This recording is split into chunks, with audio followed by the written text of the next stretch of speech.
राम राम राम राम राम राम राम राम राम नारायण नारायण। संबंध। पूर्व श्लोक में अपने अवतार के अवसर का वर्णन करके अब 8वें श्लोक में भगवान अपने अवतार का प्रयोजन बताते हैं।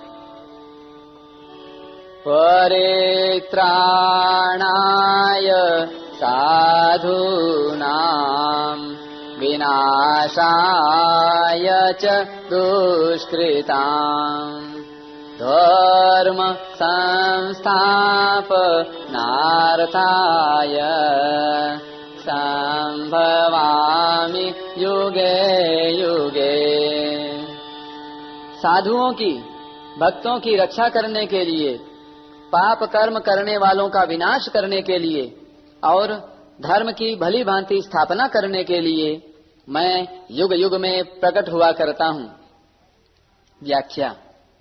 परित्राणाय साधूनाम, साधु मनुष्यों के द्वारा ही अधर्म का नाश और धर्म का प्रचार होता है, इसलिए उनकी रक्षा करने के लिए भगवान अवतार लेते हैं।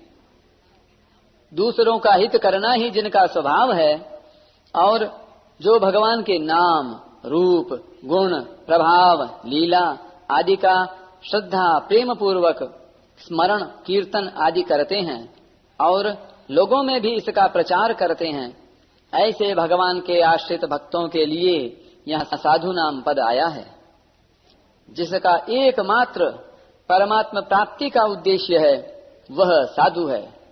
साधुरेव स मंतव्यः सम्यक व्यवसितो ही सह।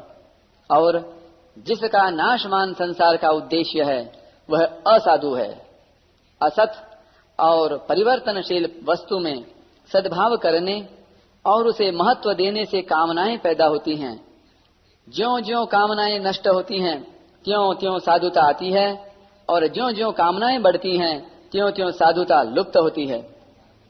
कारण कि असाधुता का मूल हेतु कामना ही है। साधुता से अपना उद्धार और लोगों का स्वतः उपकार होता है। साधु पुरुष के भावों और क्रियाओं में पशु, पक्षी, वृक्ष, पर्वत, मनुष्य, देवता, पितर, ऋषि, मुनि आदि सबका हित भरा रहता है।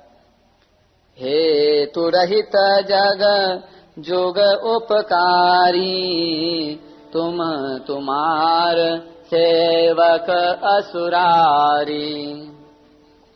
यदि लोग उसके मन के भावों को जान जाएं तो वे उसके चरणों के दास बन जाएं।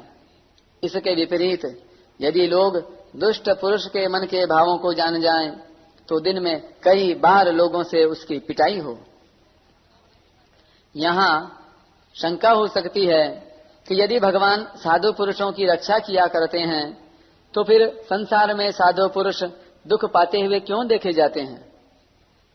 इसका समाधान यह है कि साधु पुरुषों की रक्षा का तात्पर्य उनके भावों की रक्षा है।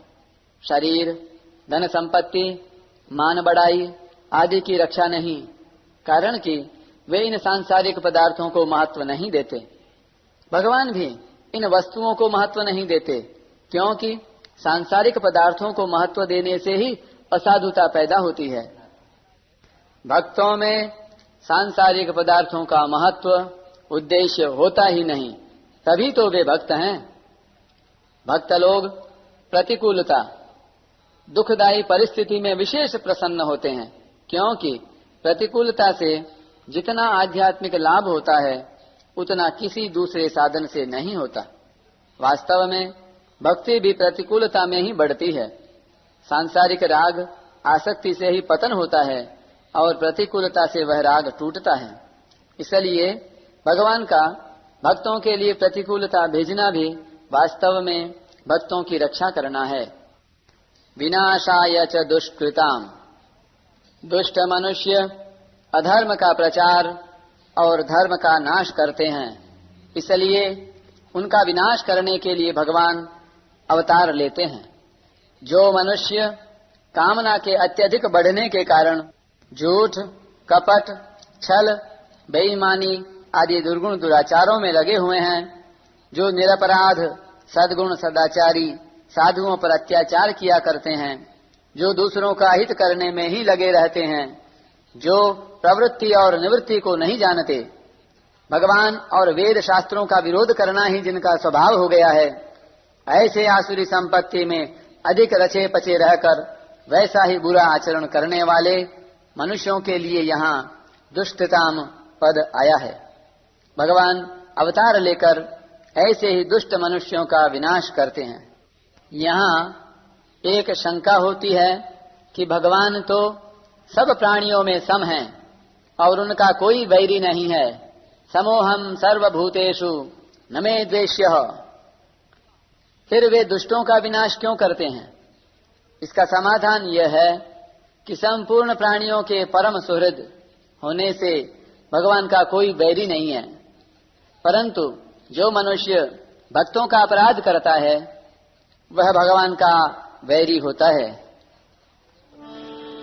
सुनो सुरेश रघुनाथ सुभाव, निज अपराध विसाई न काऊ, जो अपराध भगत कर करई, राम रोष पावक सो जरई। भगवान का एक नाम भक्त भक्तिमान है, अतः भक्तों को कष्ट देने वाले दुष्टों का विनाश भगवान स्वयं करते हैं। पाप का विनाश भक्त करते हैं और पापी का विनाश भगवान करते हैं। साधुओं का परित्राण करने में भगवान की जितनी कृपा है उतनी ही कृपा दुष्टों का विनाश करने में भी है। अरिहुक अनभल कीन्हन रामा, विनाश करके भगवान उन्हें शुद्ध पवित्र बनाते हैं। पांडव गीता में भी आया है, ये हताशक्रधरेण राजन् त्रैलोक्यनाथेन जनार्दनेन, ते ते गता विष्णुपुरीं प्रयाता, क्रोधोऽपि देवस्य वरेण तुल्यः। हे राजन, त्रैलोक्याधिपति चक्रधारी भगवान जनार्दन के द्वारा जो लोग मारे गए वे भी विष्णु लोक को चले गए। इस देव का क्रोध भी वर की तरह ही कल्याणप्रद है। संत महात्मा धर्म की स्थापना तो करते हैं, पर दुष्टों के विनाश का कार्य वे नहीं करते।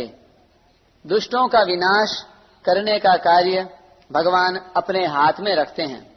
जैसे साधारण मलहम पट्टी करने का काम तो कंपाउंडर करता है, पर बड़ा ऑपरेशन करने का काम सिविल सर्जन खुद करता है, दूसरा नहीं। माता और पिता दोनों समान रूप से बालक का हित चाहते हैं। बालक पढ़ाई नहीं करता, उद्दंडता करता है, तो उसको माता भी समझ जाती है और पिता भी समझ जाते हैं। बालक अपनी उद्दंडता न छोड़े तो पिता उसे मारते पीटते हैं, परंतु बालक जब घबरा जाता है तब माता पिता को मारने पीटने से रोकती है। यद्यपि माता पतिव्रता है, पति का अनुसरण करना उसका धर्म है, तथापि इसका यह अर्थ नहीं कि पति बालक को मारे तो वह भी साथ में मारने लग जाए। यदि वह ऐसा करे तो बालक बेचारा कहाँ जाएगा? बालक की रक्षा करने में उसका पातिव्रत धर्म नष्ट नहीं होता, कारण कि वास्तव में पिता भी बालक को मारना पीटना नहीं चाहते, प्रत्युत उसके दुर्गुण दुराचारों को दूर करना चाहते हैं। इसी तरह भगवान पिता के समान हैं और उनके भक्त माता के समान। भगवान और संत महात्मा मनुष्यों को समझाते हैं, फिर भी मनुष्य अपनी दुष्टता न छोड़े तो उनका विनाश करने के लिए भगवान को अवतार लेकर खुद आना पड़ता है। अगर वे अपनी दुष्टता छोड़ दें तो उन्हें मारने की आवश्यकता ही न रहे।